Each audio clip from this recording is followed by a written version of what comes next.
یہ دل میرا، تحریر فرحت اشتیاق، قسط نمبر 30۔ لاؤنج میں پھلوں اور مٹھائیوں کے ٹوکرے اور ناشتے کے لیے لے جانے والا ڈھیر سارا سامان مختلف طرح کے خوبصورت باکس میں کھانے پینے کے سلیقے اور نفاست سے پیک شدہ میز پر سجا تھا۔ نورالعین کے گھر اتنا ناشتہ جا رہا تھا کہ 50 لوگ کھائیں تو بھی کم نہیں ہونا تھا۔ لاؤنج میں بوا جی، ملازم اور علی بخش موجود تھے۔ بوا جی نورالعین کے سسرال جانے کے لیے تیار کھڑی تھی۔ وہ تمام چیزیں ایک بار خود کھڑے ہو کر چیک کر رہی تھیں۔ مٹھائیاں تازہ تو ہیں نا علی بخش؟ انہوں نے سنجیدگی سے دریافت کیا۔ سب کچھ بالکل تازہ ہے نرگس بوا۔ علی بخش نے گردن ہلائی۔ بوا جی آپ تیار ہیں، چلیں کیا؟ فرحانہ لاؤنج میں تیار ہو کر داخل ہوئیں۔ ہاں بیٹا، بوا جی جواباً شفقت سے بولی۔ میں گاڑی میں سامان رکھواتا ہوں، آپ لوگ آ جائیں۔ علی بخش نے ملازم کو سامان اٹھانے کا اشارہ کیا۔ اسی وقت میر فاروق وہاں آئے تھے۔ وہ ساری رات کے جاگے ہوئے لگ رہے تھے، بہت سنجیدہ تھے۔ ہاں بھائی، سب کچھ تیار ہے؟ نرگس بوا آپ نے سب چیزیں چیک کر لی ہیں نا؟ وہاں آتے ہی انہوں نے بوا جی سے سوال کیا۔ جی صاحب، سب کچھ ٹھیک ہے، وہ جواباً سنجیدگی اور تابداری سے بولی۔ فاروق بھائی آپ نہیں چل رہے ہمارے ساتھ؟ فرحانہ نے ان سے مسکرا کے پوچھا۔ میرا جانا کچھ مناسب نہیں لگتا، تم لوگ جاؤ فرحانہ، نور کو ساتھ لاؤ گی نا؟ ایک پل کے توقف کے بعد انہوں نے پوچھا۔ جی ساتھ لاؤں گی، بس پھر میں اس سے تب مل لوں گا۔ تم لوگ نکلو اب، ایسا نہ ہو تم لوگ لیٹ ہو جاؤ اور وہ دونوں ناشتہ کر چکے ہوں۔ اس لمحے فرحانہ اور بوا جی دونوں کو میر فاروق کی آنکھوں میں بے چینی صاف نظر آئی۔ وہ ایک ہی رات میں بیٹی کی کس قدر کمی محسوس کر رہے تھے اور اسے دیکھنا چاہتے تھے۔ جی چلیں بوا جی، فرحانہ بوا جی کو چلنے کا کہتی باہر کی طرف بڑھی تھی۔ وہ کمرے میں آیا تو کمرہ خالی تھا۔ نورالعین باتھ روم میں نہا رہی تھی۔ اس نے خوبصورت کرتا شلوار پہن رکھا تھا۔ وہ اپنے سسرالیوں کے استقبال کے لیے بالکل تیار تھا۔ شاور لے کر فریش ہوا، شیو بنایا، بال سلیقے سے جمائے، وہ حسب معمول بہت ہینڈسم اور چارمنگ لگ رہا تھا۔ ڈریسنگ ٹیبل کے سامنے آیا تو اسے وہاں نورالعین کی ساری جولری اتری پڑی نظر آئی۔ اس کی نظر لاکٹ پر پڑی۔ اس کی آنکھوں میں نفرت سی ابھری۔ اپنی اور میر فاروق کی تصویر ساتھ ساتھ اس کی برداشت سے باہر تھی۔ اس نے جلدی سے آگے بڑھ کے وہ لاکٹ اٹھایا، مگر اسی لمحے باتھ روم کا ڈور کھلا۔ اس نے جلدی سے لاکٹ اپنے کرتے کی سائیڈ والی جیب میں ڈالا۔ نورالعین باتھ روم سے باہر نکلی تھی۔ اس نے خوبصورت سا کامدار ڈریس پہن رکھا تھا۔ Good morning Mrs Aman Ullah Khan. وہ پورے اعتماد کے ساتھ اس کی طرف دیکھ کر مسکرایا۔ گڈ مارننگ، وہ بھی جواباً خوشگوار انداز میں مسکرائی۔ نیند ٹھیک آئی؟ بہت اچھی نیند آئی، میں اتنی گہری نیند سوئی۔ وہ بولتے ہوئے ڈریسنگ ٹیبل کے سامنے آئی۔ وہ وہیں اس کے پاس کھڑا تھا، دونوں ہاتھ سینے پر باندھے وہ اسے گہری پیار بھری نظروں سے دیکھ رہا تھا۔ وہ اپنا میک اپ کرنے لگی۔ فرحانہ خالہ آتی ہوں گی، میں لیٹ ہو گئی، وہ عجلت بھرے انداز میں بولی۔ مان تم بھی ہمارے ساتھ چلو گے نا؟ کہاں؟ اس نے حیرانگی سے پوچھا۔ میرے گھر، وہ بلش آن لگاتے ہوئے بولی۔ میں سمجھا تھا اب یہ تمہارا گھر ہے، اس نے بڑے جتاتے ہوئے اسے ٹوکا۔ آئی ایم سوری، میرا مطلب ہے بابا جان کے ہاں۔ بے دھیانی میں منہ سے نکلے الفاظ پر وہ شرمندہ ہوئی۔ کیوں بھائی؟ اس نے اسے بغور دیکھا۔ نہیں پتا ہوگا تمہیں یہ رسم، بھائی شادی کے اگلے دن لڑکی اپنے میکے جاتی ہے اور اس کا شوہر بھی اس کے ساتھ جاتا ہے۔ نورالعین نے مسکراتے ہوئے مسکارا اٹھایا۔ لیکن ہم تو کہیں نہیں جا رہے۔ جواباً اس کا انداز سنجیدہ، قطعی اور دو ٹوک تھا۔ کیوں مان؟ مسکارا لگانے کی وجہ سے اس کی ایک آنکھ بند تھی۔ اس نے تعجب سے امان کو شیشے میں دیکھا۔ کیوں سے لڑائی ہوتی ہے، وہ سنجیدگی سے بولا۔ تم فرحانہ خالہ کو چلنے کے لیے منع کر دینا۔ اس کا لہجہ حکمیہ تھا۔ وہ اس کے سخت انداز پر حیران ہوئی۔ میری زندگی اب ایک پل کے لیے بھی مجھ سے دور ہو یہ میں برداشت ہی نہیں کر سکتا۔ اپنے لہجے کی سختی کا اثر زائل کرنے کے لیے وہ ایک دم ہی رومانٹک لہجے میں بولا۔ وہ اب نورالعین کی زندگی کو پوری طرح کنٹرول کرنا چاہتا تھا۔ اس کی بات پر وہ مسکرا دی۔ وہ میک اپ مکمل کر چکی تھی۔ کہاں گیا؟ یہیں تو رکھا تھا۔ ڈریسنگ ٹیبل پر بکھری جولری کو الٹ پلٹ کر وہ بولی۔ کیا ڈھونڈ رہی ہو؟ وہ جانتا تھا وہ کیا ڈھونڈ رہی ہے، جان بوجھ کر انجان بنا۔ میرا نیکلس یہیں اتار کے گئی تھی، اب نہیں ہے، پتہ نہیں کہاں چلا گیا۔ تم کہیں اور رکھ کے بھول گئی ہوگی، خود سے وہ بیچارہ کہاں جائے گا، لیکن میں نے یہیں اتار کے رکھا تھا مان، وہ پریشانی سے بولی۔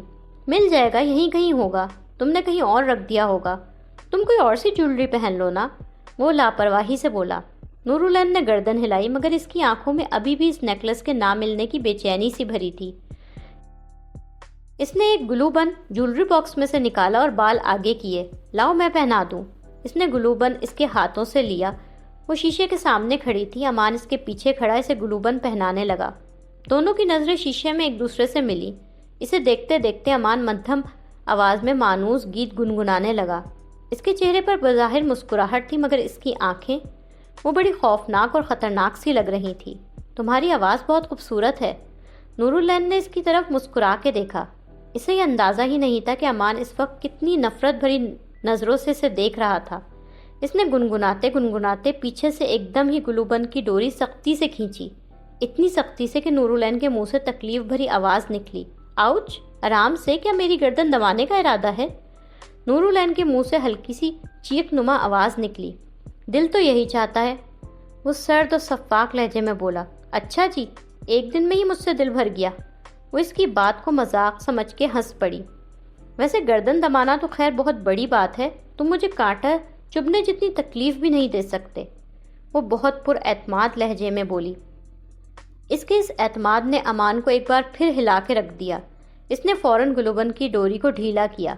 مجھ پہ اس یقین کی وجہ اس کی آنکھوں کا سرد اور صفاقی بھرا تاثر لمحہ بھر کے لیے شرمندگی میں بدلا۔ جس لڑکی کو وہ تباہ و برباد کرنا چاہتا تھا وہ اس پر اندھا یقین رکھتی تھی اور اس سے بے پناہ محبت کرتی تھی۔ کیونکہ مجھے پتا ہے تم مجھ سے بہت محبت کرتے ہو۔ جب سچی محبت ہوتی ہے نا مان، دل کو پتہ لگ جاتا ہے، کسی کو کہنے یا جتانے کی ضرورت نہیں پڑتی۔ وہ بہت اعتماد اور یقین کے ساتھ مسکرائی۔ فرحانہ اور بوا جی ناشتے کے ڈھیر سارے لوازمات کے ساتھ امان کے گھر آئی تھی۔ امان اور نورالعین پورچ میں ان کے استقبال کے لیے ساتھ کھڑے تھے۔ فرحانہ اور بوا جی نے ان دونوں کو بہت پیار کیا۔ ہم تھوڑا لیٹ ہو گئے، تم لوگوں نے ناشتہ تو نہیں کیا نا ابھی؟ فرحانہ نے مسکرا کے امان سے پوچھا۔ ایسا کیسا ہو سکتا تھا فرحانہ خالہ، جب آپ نے آنا تھا تو ہم پہلے ناشتہ کیسے کر لیتے؟ آئیے آپ لوگ پلیز۔ وہ انتہا سے زیادہ خوش اخلاقی کا مظاہرہ کرتا انہیں بڑی عزت و احترام کے ساتھ لیے اندر کی جانب بڑھا۔ نورالعین بھی ساتھ تھی مگر اسی وقت اسے لاؤنج کے دروازے پر علی بخش آتا نظر آیا۔ وہ بجائے امان کے ساتھ اندر جانے کے علی بخش کے پاس آ گئی۔ علی بخش کے ہاتھوں میں مٹھائی کا ٹوکرا تھا۔ امان نے نورالعین کو وہاں رکتے دیکھا۔ اس کی آنکھوں میں شدید ناگواری اور غصہ ابھرا۔ میر فاروق کے بعد جس دوسرے بندے کو وہ کسی بھی حال میں برداشت نہیں کر سکتا تھا وہ علی بخش تھا۔ وہ اسے نہایت غصے سے دیکھتا اندر کی جانب بڑھا۔ السلام علیکم کاکا جان۔ وہ بڑی عزت و احترام سے علی بخش سے مل رہی تھی۔ وعلیکم السلام بیبی، کیسی ہیں؟ میں ٹھیک ہوں کاکا جان، آپ اندر آئیں نا۔ ابھی ان دونوں نے آگے قدم بڑھائے ہی تھے کہ وہ اندر سے باہر آتا دکھائی دیا۔ وہ فرحانہ اور بوا جی کو اندر ڈرائنگ روم میں بٹھا کر واپس آیا تھا۔ امام دین بابا، امام دین بابا۔ اس نے وہاں آتے ہی سخت لہجے میں غصیلی آواز میں امام دین کو آواز دی۔ اس کے انداز میں علی بخش اور نورالعین دونوں چونک گئے تھے۔ السلام علیکم، علی بخش نے احترام سے اس کو سلام کیا جسے اس نے نظر انداز کر دیا۔ امام دین بابا کہاں مر گئے ہیں سب؟ کیا بہرے ہو گئے ہیں؟ اس نے اسی غصے بھرے انداز میں دوبارہ امام دین کو آواز نکالی۔ نورالعین اس کی اس بدتمیزی پر شاکڈ ہوئی۔ امام دین بابا، وہ دوبارہ چلایا۔ جی بیٹا۔ اس کی غصیلی پکار پر امام دین گھبرایا سا وہاں آیا۔ یہ سامان ان سے لیں۔ کیا نورالعین کے سرونٹ اپنے گھر کے ساتھ ساتھ یہاں بھی کام کریں گے؟ اس کی آنکھ کا ایک اشارہ علی بخش کی جانب تھا۔ امام دین نے ہکا بکا ہو کر علی بخش کے ہاتھوں سے ٹوکرا پکڑا۔ علی بخش کا چہرہ ذلت کے احساس سے سرخ ہو گیا۔ امان، نورالعین نے علی بخش کے ساتھ اس برتاؤ پر کچھ کہنے کے لیے لب کھولے۔ اینا آؤ، فرحانہ خالہ انتظار کر رہی ہیں۔ مہمانوں کو انتظار کرانا بری بات ہوتی ہے۔ امان نے مسکرا کر اس کی بات کاٹی۔ ملازموں کے سامنے وہ چپ سی رہ گئی۔ علی بخش امام دین کا ٹوکرا پکڑاتے ہی شرمندگی محسوس کرتا وہاں سے واپس پلٹا۔ امان اس کا ہاتھ پکڑ کے اسے وہاں سے لے کے اندر کی جانب بڑھا۔ یہ کیا طریقہ ہے امان؟ تم نے کاکا جان کے ساتھ اس طرح برا برتاؤ کیوں کیا ہے؟ اپنا ہاتھ چھڑاتے ہوئے وہ بے حد ناراضگی سے بولی۔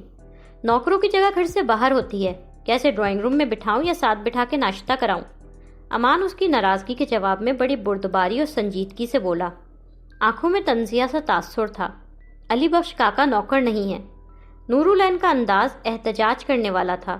تم ایک معمولی نوکر کے لیے اپنے شوہر سے بحث کرو گی؟ وہ اس کی بات کاٹ کے اس کی آنکھوں میں دیکھ کے سنجیدگی سے بولا۔ لیکن تم نے بدتمیزی کی ہے ان کے ساتھ، تمہیں ایسا نہیں کرنا۔ وہ جذباتی ہو کے بولنے لگی تھی مگر امان نے غصے سے اس کی بات کاٹی۔ آئندہ مجھے نہیں بتانا مجھے کب، کیا اور کیسے کرنا چاہیے۔ اس گھر میں وہی آئے گا جس کو میں آنے کی اجازت دوں گا، جس کو میں اجازت نہیں دوں گا وہ میرے گھر میں قدم بھی نہیں رکھے گا۔ اس کی آواز دھیمی تھی مگر لہجہ وارننگ دیتا اور بے حد سخت تھا۔ آنکھوں میں تنبیہ تھی۔ اس کے سخت انداز پر وہ بالکل چپ سی رہ گئی تھی۔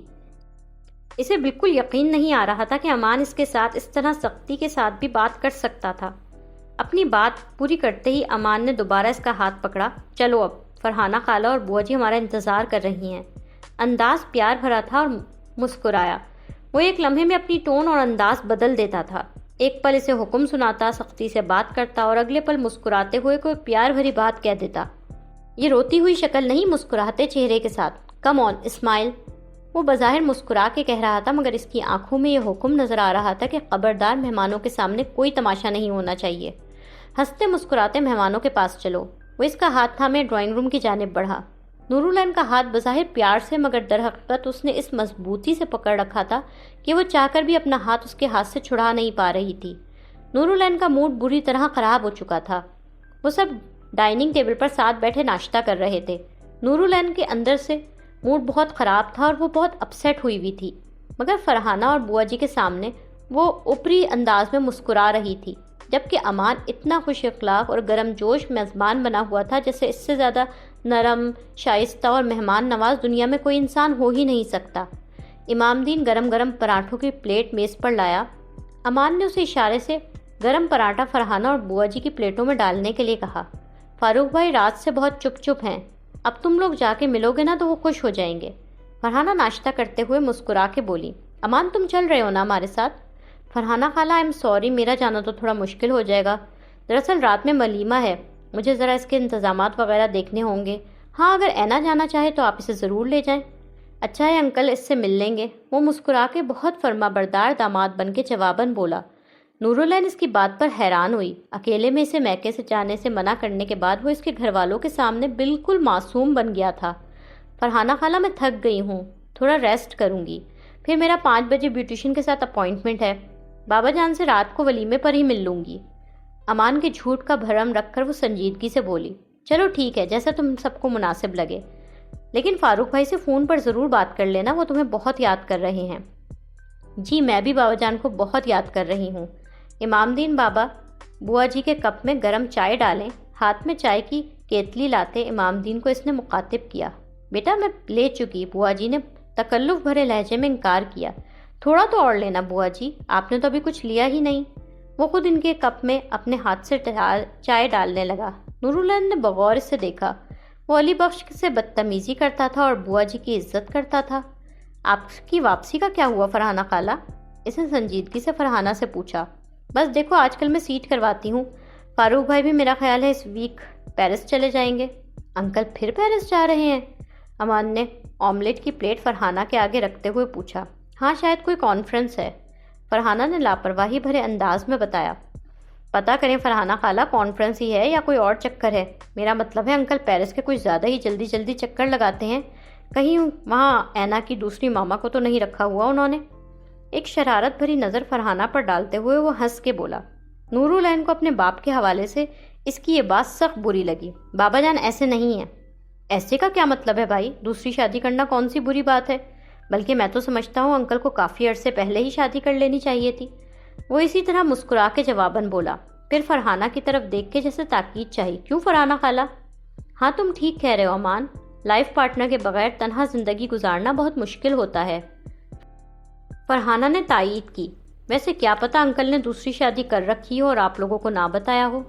وہ فرحانہ کی طرف دیکھ کر شوخی سے آنکھیں گھما کے بولا۔ نورالعین کو اس کا یہ مذاق بہت برا لگ رہا تھا۔ وہ بمشکل باپ کے بارے میں اس کی یہ فضول گوئی برداشت کر رہی تھی۔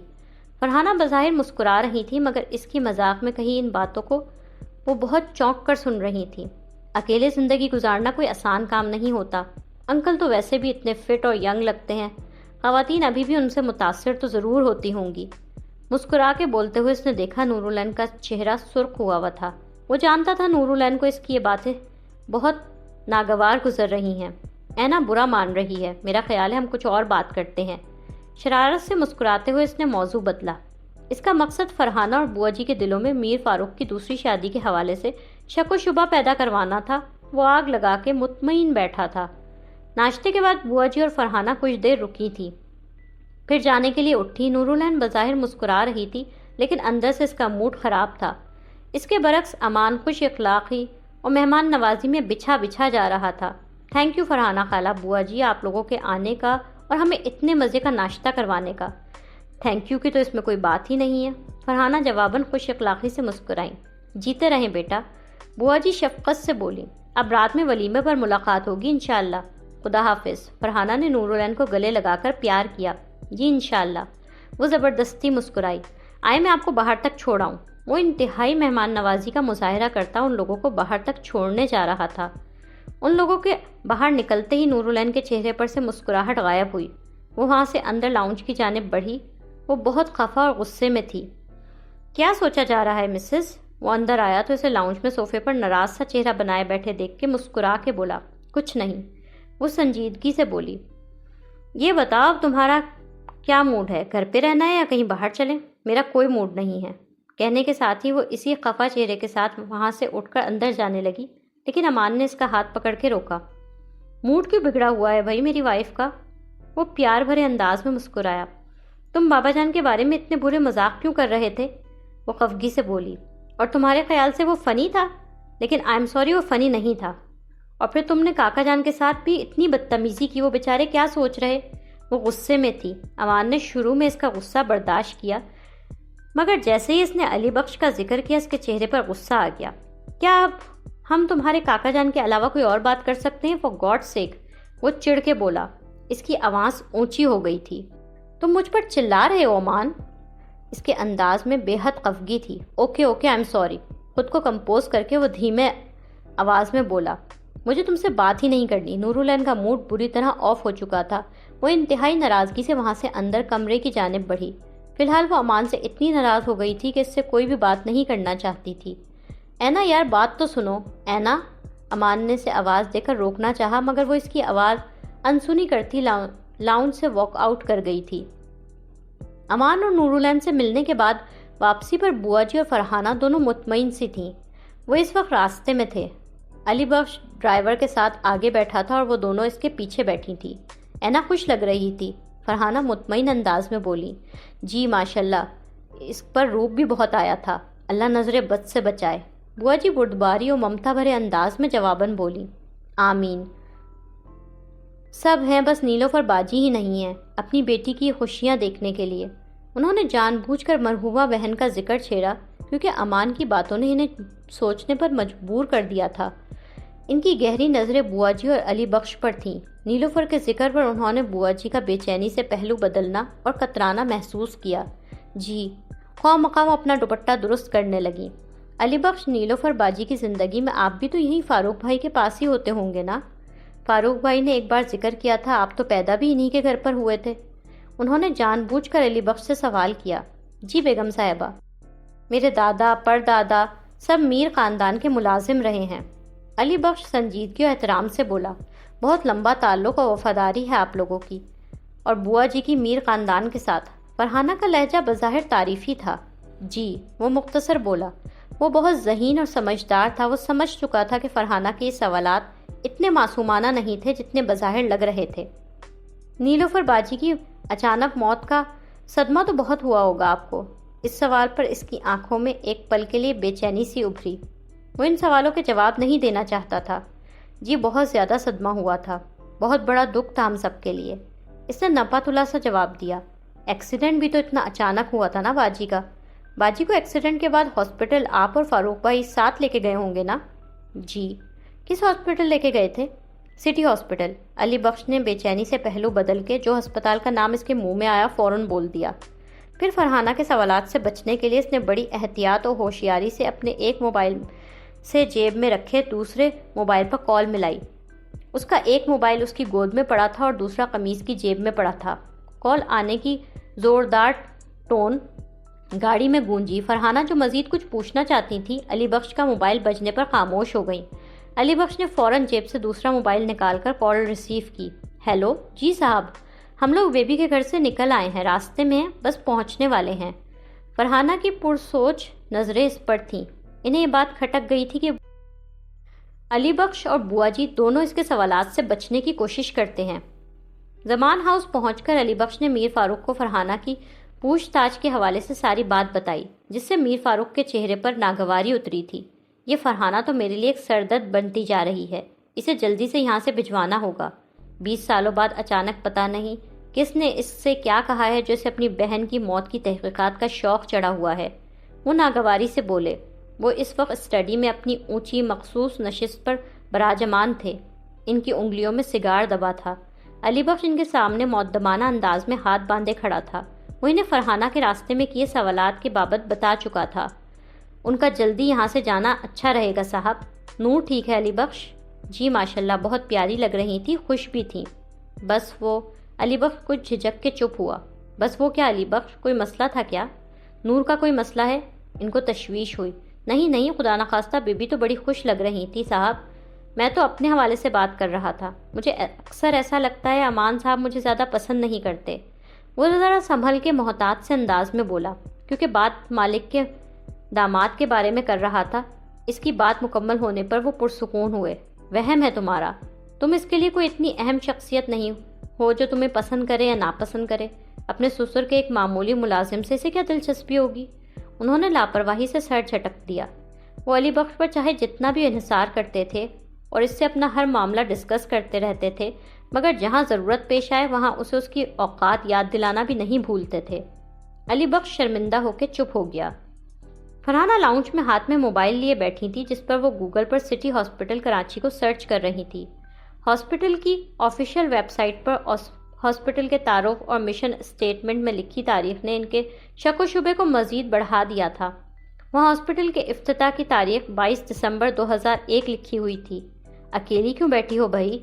میر فاروق لاؤنج میں آئے تو فرحانہ کو اس طرح اکیلے بیٹھے دیکھ کر بولے، نہیں بوا جی کے ساتھ بیٹھی تھی، وہ ابھی اٹھ کے گئی ہیں۔ انہیں دیکھ کر فرحانہ نے خود کو فوراً نارمل کیا اور مسکرائی۔ نور تم لوگوں کے ساتھ آتی تو اچھا ہوتا۔ میر فاروق نے بغور انہیں دیکھا۔ وہ ماشاءاللہ بہت خوش ہے فاروق بھائی، بلکہ وہ اور امان دونوں بہت خوش ہیں۔ نئی نئی شادی ہوئی ہے نا، ایک دوسرے کے ساتھ وقت گزارنا چاہ رہے ہوں گے۔ ہاں یہ بھی ہے، انہوں نے گردن ہلائی۔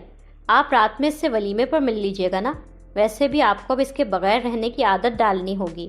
فرحانہ اپنا موبائل صوفے پر اپنے برابر میں رکھتے ہوئے ہلکی مسکراہٹ کے ساتھ بولی، اب آپ کو نیلوفر باجی کی کمی اور بھی زیادہ محسوس ہوگی۔ وہ ہوتی تو رخصتی کے بعد آپ دونوں ایک دوسرے کے ساتھ ہوتے، پھر آپ کو گھر پر تنہائی اور اکیلا پن زیادہ نہ ستاتا۔ آپ شادی کر لینا فاروق بھائی۔ جانچتی نظروں سے انہیں دیکھتے فرحانہ نے مشورہ دیا۔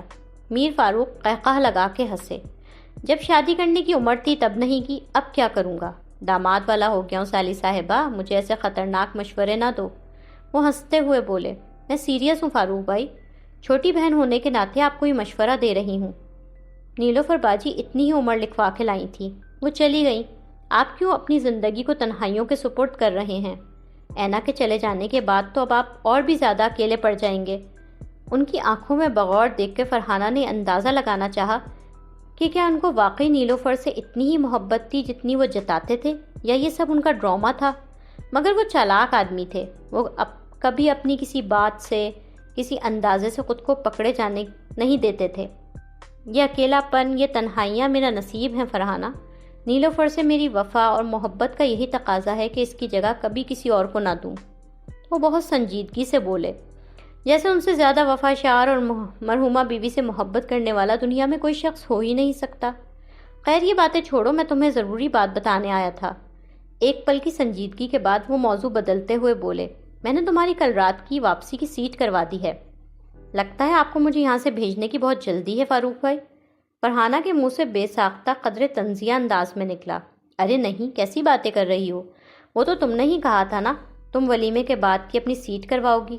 میں اپنی پیرس کی سیٹ کروا رہا تھا، نیو یارک کی فلائٹس کا بھی دیکھ لیا، پتہ کیا کل کی فلائٹ میں سیٹ مل رہی ہے تو میں نے تمہاری سیٹ بھی بک کرا دی۔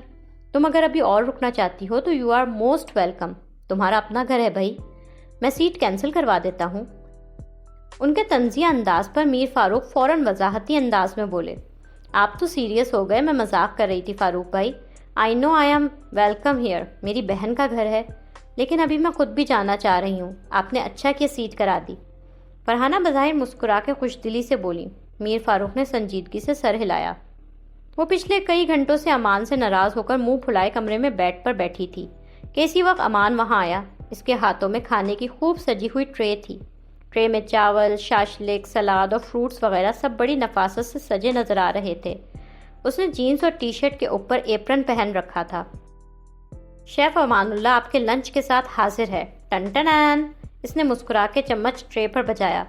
فرائیڈ رائس، چکن شاشلک، فریش سلاد اور فروٹس ڈیلائٹ ہے مینیو میں۔ امید کرتا ہوں آپ اس لنچ کو انجوائے کریں گی میم۔ میرا خیال ہے ہم فرائیڈ رائس اور شاشلک سے شروعات کرتے ہیں۔ اس نے مسکراتے ہوئے ٹرے اس کے سامنے بیڈ پر رکھی اور خود بھی اس کے پاس بیٹھ گیا۔ ناراضگی کے اظہار کے طور پر نورالعین نے اس سے چہرہ پھیر لیا اور دوسری طرف دیکھنے لگی۔ امان نے چاولوں کی پلیٹ میں شاشلک تھوڑا سا ڈال کر کانٹے میں چاولوں کا اور چکن کا نوالا بھر کر اس کی جانب بڑھایا۔ مجھے بھوک نہیں ہے۔ اس کی طرف دیکھے بغیر وہ خفگی سے بولی۔ بھوک کیوں نہیں ہے بھائی؟ ناشتہ بھی اتنا تھوڑا سا کیا تھا۔ میری خاطر کھا لو یار، مجھے بھی بھوک لگ رہی ہے، تمہارے بغیر میں کیسے کھاؤں گا؟ امان کا انداز کسی روٹھے بچے کو منانے جیسا تھا۔ مجھے کچھ نہیں کھانا، تمہیں کھانا ہے تو کھاؤ، وہ بے رخی سے بولی۔ اتنی ناراضگی، اتنا غصہ؟ وہ ذرا سا بیڈ پر کھسک کر اس کی طرف ہو کر بیٹھا تاکہ وہ اس کی طرف دیکھنے پر مجبور ہو سکے۔ کم از کم اس وقت اس بات کا تو خیال کر لو سوئٹ ہارٹ، کچن میں 3 گھنٹے لگا کر خود اپنے ہاتھوں سے تمہارے لیے بنا کر لایا ہوں۔ وہ بڑی معصوم اور مظلوم سی شکل بنا کے بولا۔ اس احسان کے لیے تھینکس، لیکن مجھے بھوک نہیں ہے۔ نورالعین نے پھر چہرہ دوسری طرف موڑ لیا۔ میں اتنا زہر لگ رہا ہوں، چلا جاؤں یہاں سے؟ اس کا بڑا مظلومانہ انداز تھا۔ یس پلیز۔ نورالعین نے ایک دم ہی گھور کے سے دیکھا۔ بس ایک ہی دن میں تنگ آ گئی ہو نا مجھ سے؟ دعوے تو بہت بڑے بڑے کیے تھے میرا ساتھ نبھانے کے، ابھی تو ہماری شادی کو 24 گھنٹے بھی پورے نہیں ہوئے اور تم مجھ سے شادی کرنے پر پچھتا رہی ہو۔ میری ناراضگی کا غلط مطلب مت نکالو۔ میں ناراض ہوں تم سے، مگر پچھتا نہیں رہی ہوں، اور نہ ہی تم سے تنگ آئی ہوں۔ وہ ذرا چمک کے بولی، مگر انداز بتا رہا تھا کہ اس کی ناراضگی میں کمی آئی تھی۔ وہ امان کو اتنا چاہتی تھی اور اتنے صاف دل کی تھی کہ امان ذرا سا اسے مناتا تھا اور وہ پھر اپنا دل اس سے صاف کر کے پہلے جیسی ہو جاتی تھی۔ مگر مجھے تو ایسا ہی لگ رہا ہے تمہارے رویے سے کہ تم ایک ہی دن میں مجھ سے تنگ آ گئی ہو، مجھ سے چڑ رہی ہو، مجھے اپنے پاس سے جانے کا کہہ رہی ہو، اور مجھے لگتا ہے نورالعین زماں کا لاڈلا ہوں میں۔ ہو تم میرے لاڈلے۔ اس کا دل امان کے لیے پگھل کر پھر سے موم ہو گیا۔ آنکھوں میں ناراضگی کی جگہ اس کی محبت نظر آنے لگی۔ تو بس پھر ناراضگی ختم کرو، لاڈلے سے ناراض تھوڑی نہ ہوتے ہیں، وہ مسکرا کے بولا۔ بہت برے ہو تم مان، بالکل اچھے نہیں لگ رہے۔ نورالعین نے مصنوعی خفگی سے گھورا، اس کے سینے پر ہلکا سا مکہ مارا۔ اب یہ سب سے بڑا جھوٹ ہے، میں اور تمہیں اچھا نہ لگوں، ایسا تو قیامت تک نہیں ہو سکتا۔ اتنا بڑا جھوٹ نہ بولو جسے بولتے ہوئے تمہاری آنکھیں بھی تمہارا ساتھ نہ دیں۔ وہ اس کا ہاتھ اپنے ہاتھ میں تھام کے گہری مسکراہٹ اور اعتماد سے بولا۔ میری زندگی میں اپنی اہمیت تمہیں پتہ ہے نا، اسی لیے ایسی باتیں کرتے ہو۔ تمہیں پتہ ہے میں تم سے زیادہ دیر ناراض نہیں رہ سکتی۔ اس کے پر اعتماد انداز پر وہ بے ساختہ ہنس پڑی۔ زیادہ دیر؟ تم 2 منٹ میرے بغیر نہیں رہ سکتی۔ مجھ سے زیادہ دیر ناراض رہنے کا تو سوال ہی پیدا نہیں ہوتا۔ وہ شرارت سے مسکرایا۔ اور تم مان؟ وہ سننا چاہتی تھی کہ وہ جتنا اسے چاہتی ہے وہ بھی اسے اتنا ہی چاہتا تھا۔ میں تمہارے بغیر ایک پل نہیں رہ سکتا۔ اب تو باقی جتنی زندگی بچی ہے تمہیں ہر پل اپنے سامنے دیکھنا چاہتا ہوں۔ وہ بڑے محبت بھرے گہرے لہجے میں بولا۔ اس کی محبت کے اظہار پر نورالعین کے چہرے پر خوشی سے بھرپور مسکراہٹ ابھری۔ اب کھانا کھانا ہے نا؟ میں کھلاؤں؟ میرے ہاتھ سے کھاؤ گی؟ ہاں کھلاؤ۔ اس نے مسکرا کے بچوں کی طرح معصومیت سے گردن ہلائی۔ بہت مزے کا کھانا بنایا ہے، کھا کے مزہ نہ آئے نا تو کہنا۔ امان نے اسے کھانے کا پہلا نوالا اپنے ہاتھ سے کھلایا۔ نورالعین نے مسکرا کے خوشی خوشی اس کے ہاتھ سے نوالا منہ میں لیا۔ سائرہ شاپنگ کر کے اسٹور سے نکلی تھی۔ گاڑی کی پچھلی سیٹ پر بیگز رکھنے کے بعد وہ ڈرائیونگ سیٹ پر بیٹھ گئی۔ اس نے مطمئن اور مگن سے انداز میں گاڑی اسٹارٹ کی اور ساتھ ہی میوزک آن کر دیا۔ گاڑی میں گانے کی آواز گونجنے لگی۔ اس کے گاڑی اسٹارٹ کرنے کے بعد پیچھے ایک دوسری گاڑی اسٹارٹ ہوئی تھی۔ یہ چھوٹی آلٹو کار تھی۔ کار سوار 30-35 سالہ تھا۔ اس نے سر پر کیپ اور آنکھوں میں سیاہ شیشے والے گلاسز لگا رکھے تھے۔ سائرہ اس بات سے انجان تھی کہ کوئی اس کا پیچھا کر رہا تھا۔ وہ بندہ درمیان میں خاصا فاصلہ رکھ کے اور بڑی ہوشیاری سے اسے فالو کر رہا تھا۔ سائرہ نے گاڑی گیٹ کے باہر لا کے روکی۔ گیٹ پر موجود گارڈ نے فوراً اس کے لیے گیٹ کھولا۔ اسی وقت باہر اسٹریٹ پر اس کے گھر کے سامنے سے اس آدمی کی گاڑی گزری۔ سائرہ کا گھر اسے اپنے ویو مرر میں نظر آ رہا تھا۔ اس نے جیب سے موبائل نکال کے کال ملائی۔ وہ گھر سے مارکیٹ گئی تھی، شاپنگ کر کے سیدھی گھر واپس آئی ہیں۔ اس نے کانوں پر ایئر فونز لگا رکھے تھے۔ دوسری جانب علی بخش تھا۔ ٹھیک ہے سلیم، لیکن تم نے ہوشیاری سے پیچھا کرتے رہنا ہے۔ مجھے روز کی رپورٹ چاہیے، وہ کہاں کہاں گئیں اور کس کس سے ملی۔ تم فکر نہ کرو علی بخش، میڈم سائرہ کی فون کالز اور میسیجز کا بھی سارا ریکارڈ نکلواؤ۔ کہیں پیسے کھلانے پڑے تو کھلاؤ۔ ان کی پچھلی 6-7 مہینوں کی فون کالز کا سارا ریکارڈ مجھے چاہیے۔ ہو جائے گا یہ کام بھی۔ اور بولو، صرف جاسوسی کرنی یا بندی ٹپکانی بھی ہے؟ اس نے خوفناک سی مسکراہٹ کے ساتھ ہنس کر پوچھا۔ فی الحال صرف جاسوسی کرنی ہے، باقی آگے دیکھیں گے کیا کرنا ہے۔ علی بخش کی آنکھوں میں بھی بے رحمی اور تفاقی بھری تھی۔ اگر سائرہ میر فاروق کے ساتھ کوئی دھوکہ یا غداری کر رہی تھی تو وہ اس کی جان لینے میں کوئی جھجک محسوس نہیں کرنے والا تھا۔ فرحانہ کی آج رات کی واپسی تھی۔ امان اور نورالعین ان سے ملنے آئے ہوئے تھے۔ نورالعین خوبصورت کامدار ڈریس میں تھی، ہاتھوں میں چوڑیاں، بھرپور میک اپ، وہ بہت پیاری لگ رہی تھی۔ وہ خوش نظر آ رہی تھی۔ میر فاروق کی پیار بھری نظریں اس کے مسکراتے چہرے پر تھیں۔ میر فاروق اور امان ایک ہی صوفے پر ساتھ بیٹھے تھے۔ فرحانہ خالہ اتنی جلدی کیوں جا رہی ہیں؟ کچھ دن تو اور رکتی۔ وہ اکلوتی خالہ کی امریکہ واپسی پر کچھ اداس سی تھی۔ اینا ٹھیک کہہ رہی ہے فرحانہ خالہ، کل ہی تو ولیمہ ہوا ہے، شادی ابھی ختم ہوئی ہے اور آج ہی رات آپ جا رہی ہیں۔ کچھ اور دن رکتی۔ امان نے بھی اس کی ہاں میں ہاں ملائی۔ فرحانہ ان دونوں کے اصرار پر پیار سے مسکرائیں۔ اب تم دونوں آنا نا میرے پاس نیو یارک۔ امان اینا کے ساتھ میرے پاس US ضرور آنا ہے، مجھے بہت خوشی ہوگی تم لوگوں کے آنے کی۔ اس دوران میر فاروق کے پاس 2 بار سائرہ کی کال آ چکی تھی۔ وہ دونوں بار اس کی کال سائلنٹ کر چکے تھے۔ امان نے کنکھیوں سے ان کو دیکھا۔ اس کے ہونٹوں پر ایک زہریلی سی مدھم مسکراہٹ ابھری۔ وہ سمجھ چکا تھا یہ یقیناً سائرہ کی کال تھی، اس لیے میر فاروق سب کے سامنے کال ریسیو نہیں کر رہے تھے۔ ہم ضرور آئیں گے فرحانہ خالہ، آپ سے مل کے تو اتنا اچھا لگا ہے۔ مجھے تو اینا کے ساتھ ساتھ آپ اپنی بھی خالہ لگنے لگی ہیں، ینگ اور خوبصورت خالہ۔ وہ بظاہر مسکرا کے فرحانہ سے مخاطب تھا، مگر دھیان میر فاروق پر بھی تھا۔ بوا جی بھی اسی وقت لاؤنج میں آئی تھی۔ ناؤ یو آر اگین بٹرنگ می، مگر سچی بات یہ ہے کہ ینگ کا لفظ سن کر ہر عورت کو خوشی ہوتی ہے، تو خوشی تو مجھے بھی ہو رہی ہے۔ فرحانہ قہقہہ لگا کے زور سے ہنسی۔ میر فاروق کے پاس تیسری بار سائرہ کی کال آنے لگی۔ انہوں نے موبائل دیکھا۔ انکل آپ کال اٹینڈ کر لیں پلیز، شاید کوئی اہم کال ہو۔ وہ بظاہر معصوم سا بن کر بولا۔ میر فاروق لمحہ بھر کے لیے کچھ گڑبڑائے۔ نہیں، کوئی ضروری کام نہیں ہے۔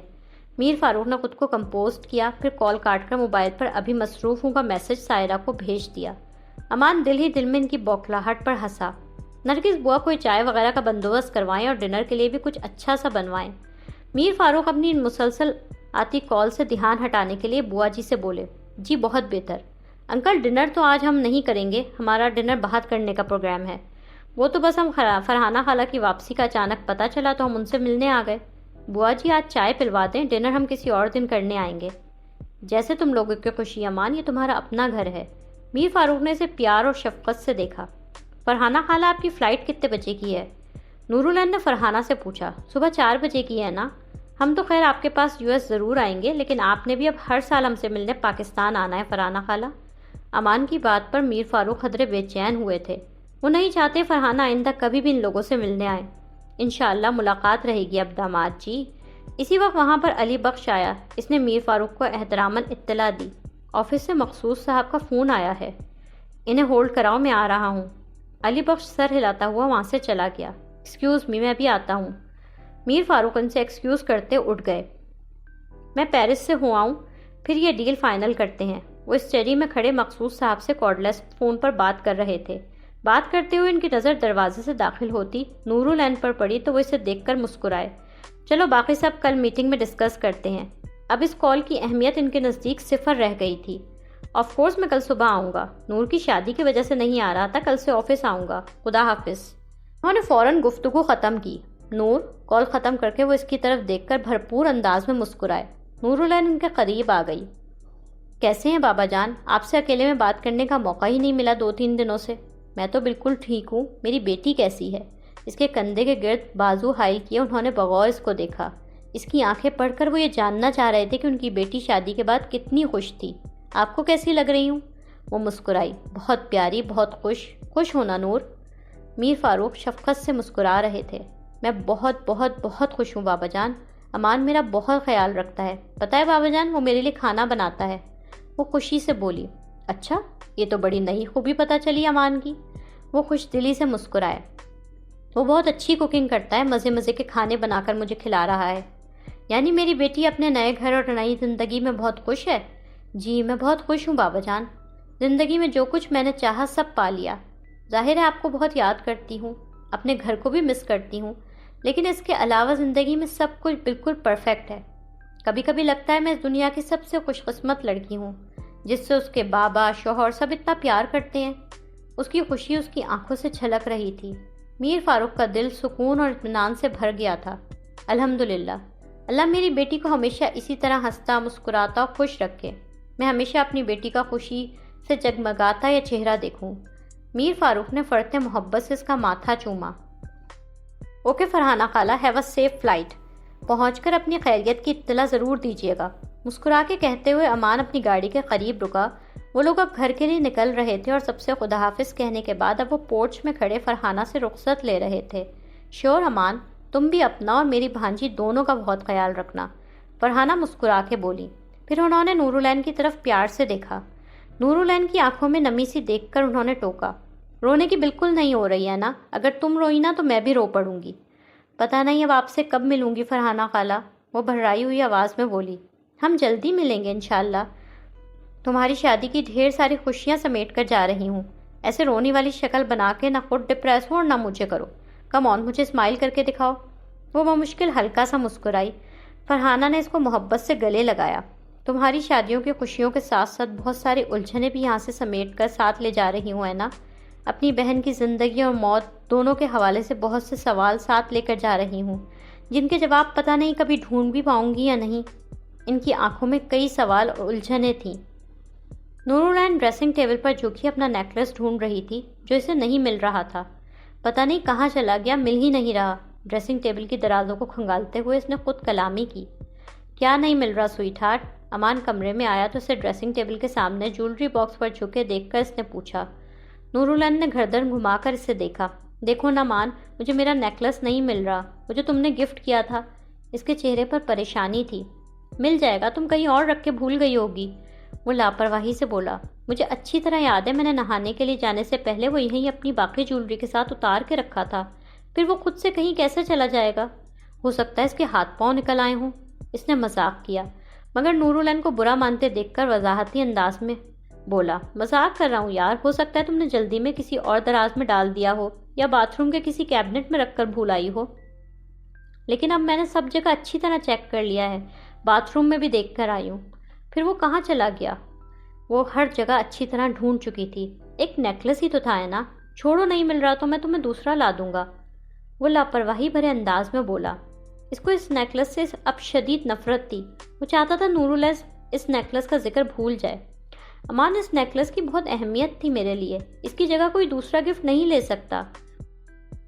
وہ تم نے مجھے پروپوز کرتے وقت گفٹ کیا تھا، وہ ہماری زندگی کے ان خوبصورت لمحوں کی یادگار تھا، وہ جذباتی سی ہو کر بولی۔